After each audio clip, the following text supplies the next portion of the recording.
The fifth common error, many of the Muslims, they ask the women folk in their family to prepare a variety of dishes for iftar and for suhoor, thus making the women in the family spend the majority of the time in the kitchen.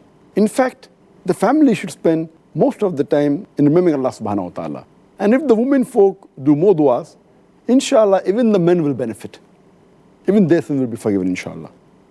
The sixth common error is that many of the Muslims, they renovate their house and their shop in the month of Ramadan, spend more time in that than remembering Allah subhanahu wa ta'ala.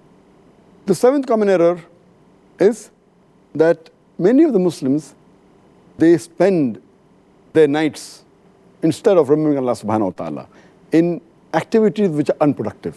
For example, they spend their time in excessive socializing after Taraweeh. That is the eighth error.